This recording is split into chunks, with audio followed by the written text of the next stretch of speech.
يهده الله فلا مضل له ومن يضلل فلا هادي له وأشهد أن لا إله إلا الله وحده لا شريك له وأشهد أن محمدا عبده ورسوله صلى الله عليه وعلى آله ومن تمسك بسنته إلى يوم الدين.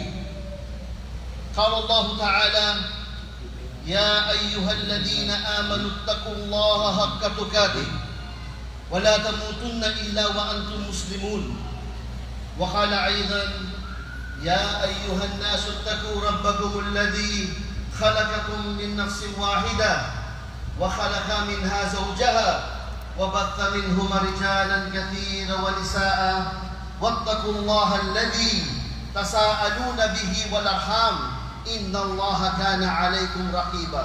وقال سبحانه: يا أيها الذين آمنوا اتقوا الله وقولوا قولا سديدا يصلح لكم أعمالكم ويغفر لكم ذنوبكم ومن يطع الله ورسوله فقد فاز فوزا عظيما. Tunay na ang lahat ng papuri ay para lamang kay Allah subhanahu wa ta'ala. Atin siyang pinupuri. Sa Kanya tayo humihiling ng ating mga pangangailangan at sa Kanya tayo humihingi ng kapatawaran para sa ating mga kasalanan. Ako ay nagpapakutkop kay Allah laban sa kasamaan ng aking sarili at sa kasamaan ng aking mga gawa. Sino man ang gabayan ni Allah ay walang makapagliligaw, at sino man ang kanyang hindi gabayan ay hindi ito makasusumpong ng gabay. Ako'y sumasaksi na walang Diyos na marapat sambahin maliban lamang si Allah, at ako'y sumasaksi na si Muhammad sallallahu alaihi wasallam ay ang kanyang huling sugo, propeta. Sumakanya nawa ang kapayapaan, pagbati, pagpugay at gayon rin sa kanyang mga kasamahan, pamilya at sa lahat ng sumunod sa kanyang pamamaraan hanggang sa pagsapit ng araw ng paghukom. Sabi sa Quran: o mga mananampalataya, matakot kayo kay Allah ng tunay na pagkatakot at huwag niyong hahayaan daratnan kayo ng kamatayan maliban na lamang kayo'y mga Muslim. At sabi pa: o sansang katauhan, matakot kayo sa inyong Panginoon na nilikha kayo mula sa iisang tao, at mula sa Kanya ay nilikha ang Kanyang kapareha, at mula sa kanilang dalawa ay nilikha ang maraming kalalakihan at kababaihan. Matakot anya tayo kay Allah at huwag nating puputulin ang mabuting ugnayan sa ating mga kamag-anakan, sapagkat si Allah tunay na sa atin ay palagi ang nakamasid. At sabi pa sa Quran: o mga mananampalataya, matakot kayo kay Allah, wa qulu qawlan sadida. Magsalitaan niya kayo ng matuwid, sapagkat sa pagsasalita ng matuwid ay patatawarin ni Allah ang inyong mga kasalanan at pag-iinamin, pagbubutihin ang inyong mga gawa. Kaya't sundin natin si Allah at ang Kanyang sugo at bibigyan tayo ng dakilang tagumpay. Mga magulang at mga minamahal na kapatid sa pananampalatayang Islam, lahat tayo ay naghahanda para sa ating kinabukasan. Lahat tayo naghahanda sa mga parating sa atin. Marami sa atin naghahanda para sa kanyang kinabukasan, pag-aaral, edukasyon, kayamanan. Pero ano ang sinabi sa atin ng banal na Quran na dapat natin paghandaan? Sabi sa banal na Quran: ya ayyuhalladhina amanu taqullaha wal tandur nafsum ma qaddamat lighad wattaqullaha innallaha alimun bima ta'malun. Sabi sa banal na Quran, sabi ni Allah subhanahu wa ta'ala: ya ayyuhalladhina amanu taqullaha, o matakot kayo kay Allah subhanahu wa ta'ala, wal tandur nafsum ma qaddamat lighad. At tignan nyo ang mga sarili nyo sa hinaharap. Ano itong ibig sabihin nito? Ang sinasabi dito ni Allah subhanahu wa ta'ala na titignan natin ay hindi lamang ang ating kinabukasan dito sa dunya. Hindi lamang natin titignan ang ating mga sarili kapag nakuha na natin ang mga kayamanan dito o mga pagtapos tayo ng pag-aaral. Ang sinasabi ni Allah subhanahu wa ta'ala na tignan mo ang iyong sarili. Imagine mo ang iyong sarili kapag ikaw ay nililibig na ni Allah. Nililibig ka na ng mga kasamahan mo. Tignan mo ang iyong sarili kapag ikaw ay haharap ng Allah subhanahu wa ta'ala. Wal tantur nafsum ma qaddamat lighad. At matakot tayo kay Allah subhanahu wa ta'ala ta'ala at tunay na si Allah ang nakakaalam ng ating mga ginagawa. Tignan natin ang ating mga sarili, sapagkat tunay na tayong lahat ay darating sa kamatayan. At kapag tayo ngayon ay darating sa kamatayan, ang tanong natin sa sarili natin, handa ba tayong humarap kay Allah subhanahu wa ta'ala? Handa ba tayo ngayon na mga Muslim na humarap kay Allah subhanahu wa ta'ala o humarap sa ating kamatayan? Sabi ng Rasul sallallahu alaihi wasallam, kun fid dunya ka'annaka gharib o abirus sabil. Sabi ng Rasul sallallahu alaihi wasallam, maging dito ka sa dunya, kun fid dunya ka'annaka gharib, para ang estranghero dito sa dunya, wa abirus sabil, na ikaw ay bypassers o tinatawag na bystanders. Abirus sabil, tinatranslate natin minsan, nakala natin manlalakbay, hindi. Ang abirus sabil ay ang humimpil, tumigil panandalian. For example, kung ikaw ay maglalakbay mula dito hanggang Baguio, sabihin na natin 6 na oras o 7 oras, at ikaw ay dadaan sa stopover, kukunin mo yung gasolina mo, magpapahinga ka, mahaba ng 1 oras. Mahaba ng 1 oras. Ang biyahe mo 7 oras, tumigil ka ng 1 oras. At sabi ng Rasul sallallahu alaihi wasallam, yun ang dunya. Kun fid dunya ka'annaka gharib o abirus sabil. Yung stopover mo, yun yung buhay mo sa dunya. Yung tinigil mo sandali, yun lang yun. Wa mal hayatud dunya illa mata'ul ghurur. Wala itong dunya na to at panandalian lamang. Ang nakikita nating saya at ginhawa dito ay panandalian. At kapag tayo ay humihinto na rito sa dunya na to, na pamandalian na ito, ano sabi sa atin? Kailangan pag huminto tayo sa mga stopover, kukuha tayo ng mga bago natin. Sapagkat mahaba pa ang biyahe. Mahaba pa. Abirus sabil ka lang. Sumaglit ka lang dyan. At anong gagawin mo? Kapag humihinto ka sa mga himpilan, kukuha ka ng mga bago. Para sa paglalakbay mo, mas maging madali sa iyo. Yun dapat ang ginagawa natin kapag nandito sa dunya. Kuha lang tayo ng ating mga dadalhin. Kaya sabi pa, watazawwadu fa inna khairaz zadi taqwa. Patazawwadu, sabi sa Quran, patazawwadu, magbaon kayo. Zad in Arabic, baon. Patazawwadu, magparami kayo ng baon. Fa inna khairaz zad at taqwa. Sapagkat ang pinakamainam na babaunin natin kapag tayo tumuloy sa ating paglalakbay ay ang taqwallah. Ang pagkatakot natin kay Allah subhanahu wa ta'ala. Ano ang takot kay Allah subhanahu wa ta'ala? Lagi natin sinasabi, ya ayyuhalladhina amanu taqullaha haqqa tuqatih wa la tamutunna illa wa antum muslimun. Huwag mong hahayaan daratnan ka ng kamatayan. Ang takwa ay hindi mo hahayaan na daratnan ka ng kamatayan maliban na ikaw ay nakahawak sa Islam. Maliban na ikaw ay isang tunay na Muslim na ginagampanan ang responsibilidad mo bilang isang Muslim. Ang takwa, ang sabi ng mga ulama, ito ay ang pag-iwas mo sa mga masasamang bagay at pagsunod mo sa mga pinag-uutos ng pananampalataya. Ito ang takwa. Kaya ang pinakamainam na gagawin natin dito sa dunya, ito'y panandalian lang. Panandalian lamang mga kapatid sa pananampalataya. Alam natin na itong kinalalagyan natin ay tunay na panandalian lamang. Pero marami sa atin, parang hindi ito siniseryoso. Marami sa atin, binawalang bahala. Nakala nila habang buhay o panghabang buhay tayo o habang panahon tayo dito sa dunya. Hindi. Maikli lang. Kung dunya ka anak garib, maging estranghero ka dito sa dunya. Ano ibig sabihin ng estranghero? Pag ikaw ay nagpunta sa isang lugar, sa ibang bansa na hindi ka taga doon. Hindi ka taga doon. Pumunta ka doon, estranghero ka. Ano ang pakiramdam mo? Gusto mo pa agad umalis. Hindi mo kilala yung mga tao. Hindi ka masyado. Ganun ang tamang ramdam dito sa dunya. Hindi natin ito mamahalin. Pero sabi ng Quran, khud nasiba. La tansa nasiba at dunya. Huwag mong kalimutan ang share mo, pero huwag mong mamahalin ang dunya. Lalo na kapalit ang Islam, lalo na kapalit ang ibada, lalo kapalit ang pananampalataya natin. Kailangan natin panghawakan ng ating pananampalataya hanggang sa dagdag tayo ng kamatayan. Hindi ito ang lugar natin. Hindi ito ang ating panghabang buhay. Humihimpil tayo dito. At kahit anong oras, wala tayong kasunduan kay Allah subhanahu wa ta'ala na paglabas natin dyan, buhay pa rin tayo. Wala. Walang kasiguraduhan.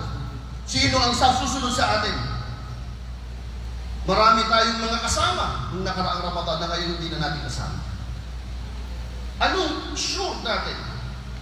Bukas makalawa, sino ang mawawala sa atin? Pero, kung tayo ay nagbaon at sasawad ng takwa kay Allah subhanahu wa ta'ala, magiging magaan sa puso natin ang pagminsan natin. Kung tayo ay magiging totoong mga Muslim, tunay na mga Muslim, ay insyaAllah tayo ay aalis dito sa dunya para ipagpatuloy ang ating paglalakbay na meron tayong panatagalan. Pero kung tayo ay sumusuway, tayo ay lumalaban, tayo yung kabilang na para bang ayaw umalis dito sa dunya. Oo, natatakot tayo. Pero kung tunay kang mananampalataya, paghahandaan mo. Ang paghahanda rito sa pamamagitan ng takot kay Allah subhanahu wa ta'ala, sa pamamagitan ng pagsunod sa kanyang mga binubuhos. Kaya itukan natin kay Allah subhanahu wa ta'ala na palagian niya tayo na ilagay sa tuwid na landas. Itukan natin kay Allah subhanahu wa ta'ala na huwag tayong daratnan ng ating kamatayan maliban na tayo ay nasa mabuting kalagayan. Nasa kalagayan tayo mga tunay na mga Muslim. Iduan natin kay Allah subhanahu wa ta'ala at pagkatapos natin idua ay hindi tayo titigil. Pagkatapos natin magdua ay gawin natin ang lahat ng ating magagawa para mapanatili natin na tayo ay mga tunay na mga Muslim. Ito ang sinasabi sa atin ng banal na Quran. Wa'tasimu bihablillahi jami'an. Humawak tayo sa lubid ni Allah subhanahu wa ta'ala. Ito ay ang Islam. Ito ay ang sunnah ng Rasul sallallahu alaihi wasallam. At idukan natin kay Allah subhanahu wa ta'ala sa mga bawat tao na nawawala sa atin. Mga bawat tao na kinukuha sa atin ni Allah subhanahu wa ta'ala. Nawa ito ay mapunta sa kalagayang pinakamainam sa piling ni Allah subhanahu wa ta'ala. Doa natin kay Allah subhanahu wa ta'ala na ibigay sa atin ni Allah subhanahu wa ta'ala ang tagumpay dito sa dunya at sa akhirat. Doa natin kay Allah subhanahu wa ta'ala na ibilang niya tayo sa mga tao na aalis dito sa mundo at tayo ay nagampanan natin ang ating obligasyon kay Allah subhanahu wa ta'ala. Wa aqulu qawli hadha wa astaghfirullah li wa lakum wa lisa'il muslimin min kulli dhanbin fastaghfiruhu fa innahu huwal ghafurur rahim.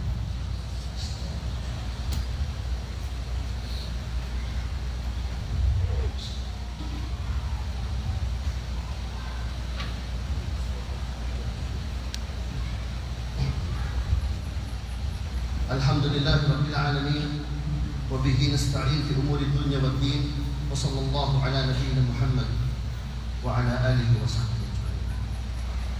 Ang lahat ng papuri ay para lamang kay Allah subhanahu wa ta'ala. Pagbalik, pagpugay ay sumakanyang sugo na wala sa Propeta Muhammad sallallahu alaihi wasallam. Mga magulang, mga kapatid sa Panginoon. Nakaraang linggo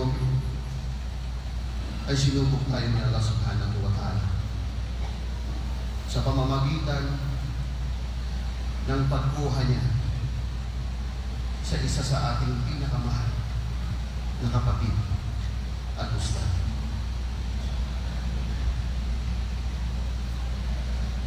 Kinuha ni Allah subhanahu wa ta'ala at tumatayo ako ngayon sa inyo dito tulad ng kung paano tumayo si Abu Bakar as-Siddiq radiyallahu anhu sa harap ng mga Muslim ng panahon na ang mga Muslim ay nasa kalagitnaan ng matinding bighati, pagkalungkot, pagkawalan, sa panahon na kinuha ni Allah subhanahu wa ta'ala ang mahal na Propeta Muhammad sallallahu alaihi wasallam. Kinuha sa atin ni Allah subhanahu wa ta'ala ang isa sa malaking inspirasyon sa atin sa panahon natin. At tumatayo ako ngayon dito tulad na kung ano sinabi ni Abu Bakar as-Siddiq radiyallahu anhu. Sabi ni Abu Bakar as-Siddiq, "Ala man kana ya'budu Muhammadan فإن محمد قد مات صلى الله عليه وسلم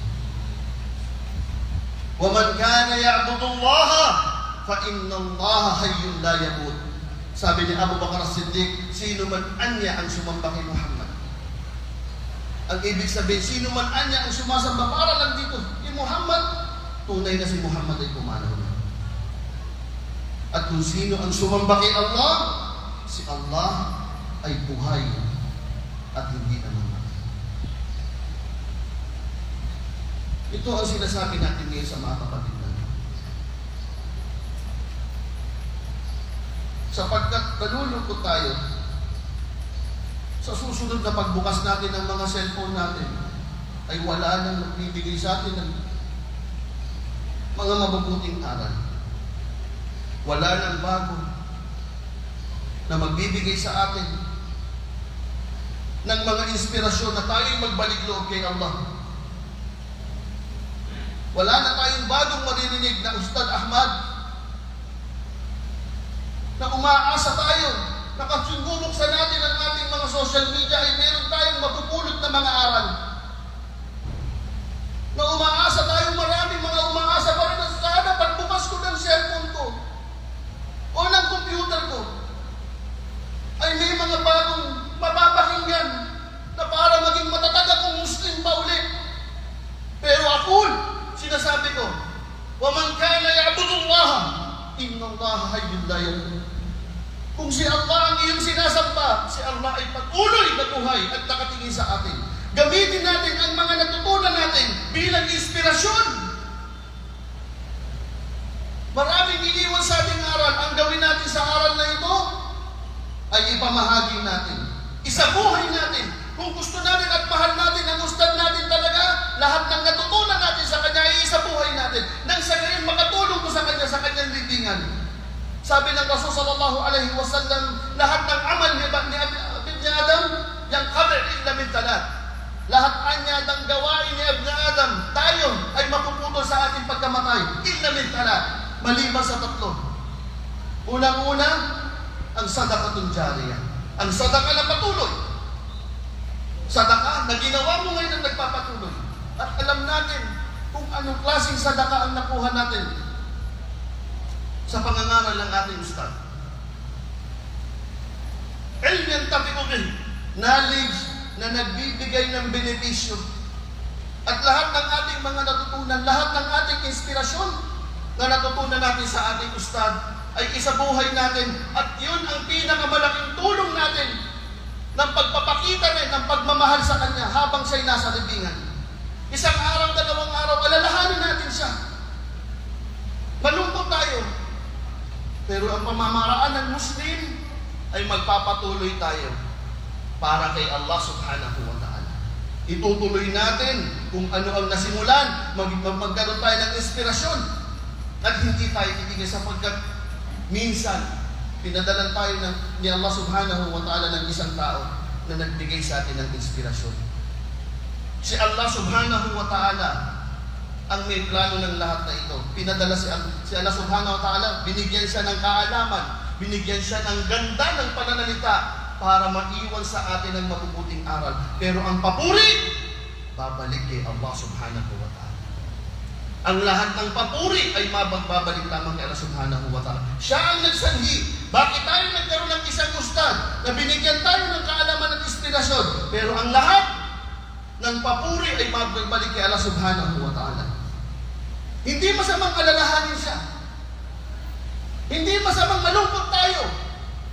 Hindi masama na alalahanin natin ang kanyang mga naibigay sa ating kabutihan. Pero ang papuri, pasasalamat, ay kay Allah subhanahu wa ta'ala. Ang naiwan niya, itutuloy natin. Ang naiwan niya, pagyayamanin natin. Pero ang ating debosyon ay mananatiling kay Allah subhanahu wa ta'ala. Wa'alamu anna Allah amarakum bi amrin 'azim, amarakum bis salati was salami ala nabiyyin karim, faqala inna Allah wa malaikatahu yusalluna 'alan nabi ya ayyuhalladhina amanu sallu 'alaihi wa sallimu taslima. Allahumma salli ala Muhammad wa ala ali Muhammad kama sallaita ala Ibrahim wa ala ali Ibrahim fil alamin innaka Hamidum Majid. وبارك الله محمد وعلى آل محمد كما باركت على إبراهيم وعلى آل إبراهيم في العالمين إنك حميد مجيد. اللهم إنا دعوناك فاستجب لنا دعاءنا فاغفر لنا ذنوبنا وإسرافنا في أمرنا.